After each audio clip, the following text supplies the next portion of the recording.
What we're offering brands is a unique human interaction with a set of kind of super connected, primed, highly enthusiastic, pre-engaged consumers.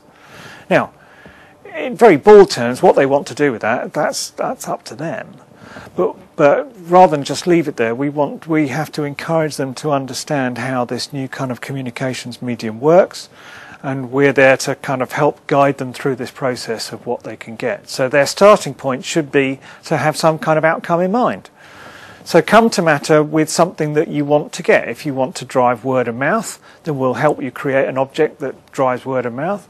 If you want to create digital impact, then we'll help you create an object that will help drive digital impact. If you want to get people to have some other kind of behavioural response, like call a call number, or lots of things that are kind of the remit of direct marketing, we can help. There's nothing to say that you can't have all of that cake and eat it as well.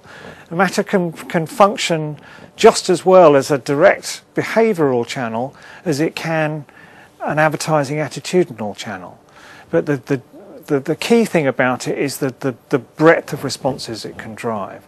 And when we use the term response with Matter, we include emotional responses, attitudinal responses, as well as behavioural responses.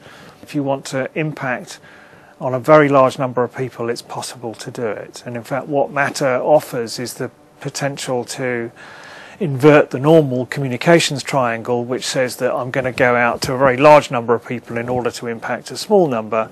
Matter can invert that by going out to a small number and impacting a large number. Given the nature of our subscribers, who are very digitally sophisticated, they are very ahead of the curve. A lot of where they spend a lot of their time is online, and that's why when you put an item in a Matterbox, you see this huge wave of activity online, of people talking about it, blogging about it, writing about it, taking pictures of it, taking movies of it, etc, etc, etc. Our initial boxes are going to our whole subscriber base because they tend to work as a kind of cohesive community of people that has a big enough scale to them. Once we get some scale to it and we start getting larger numbers of subscribers, we'll then start to segment the boxes into more specific audiences. Because Matter's based on a universal insight, which is everybody likes getting gifts, then potentially we could have the whole UK adult population signed up as subscribers to Matter, in which case then we could then create very specific, very interesting, very insightful boxes based around some really fantastic audiences. Because one of the things when people join up to Matter, because they're going to get some interesting stuff, they're willing to tell us interesting things about themselves. So the vision for the future is that we take those insights and create quite unique, valuable, kind of quite magical audiences that we believe advertisers are going to be interested in talking to. There's a lot of very uncost-effective advertising that gets run at the moment because people think that, because people believe it to be effective. We think, just as one criteria, we think that one placement, one engagement with a Matterbox could be worth 50 or 100 other engagements. Which is going to make you feel better about a brand? If they give you something, or if you watch 100 television commercials? Well, when put up against the cost of running 100 television commercials, Matter's pretty good value. The digital broadcast environment is going to get very interesting probably in the next 5 to 10 years. There's a school of thought that says that in a fragmented media environment, you really have to exercise some element of choice over what you're going to be watching. And Google have proved this with their search-based advertising model. The consumer journey through Google's advertising model is instigated. What the advertising you see is originated by your interest. So they wrap the advertising around what you've already declared an interest in. It's very likely that the future of television advertising will be based around a similar model and will probably have a response component to it. So television without channels, which is ultimately one of the futures that we're looking at, is going to have search-based advertising around it.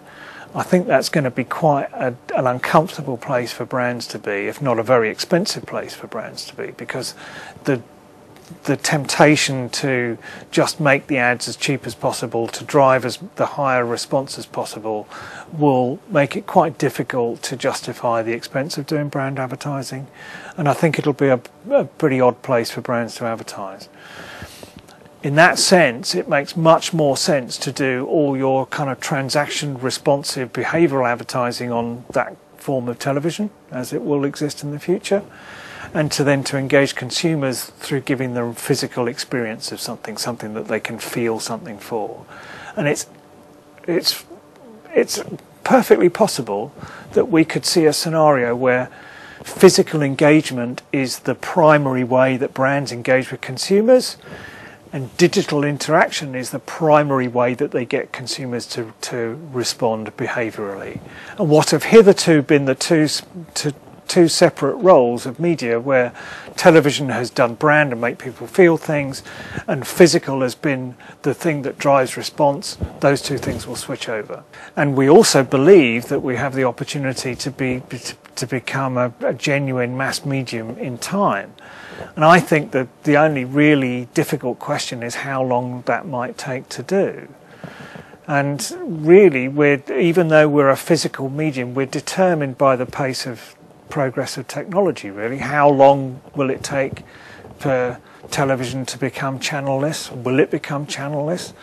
You know, what will digital broadcast look like in 5, 10, 15 years' time? Those are even though matter is a physical thing, its outcome and its role in the world is determined by the pace of technology and how technology shapes media in general. We're just one element in a much broader media landscape.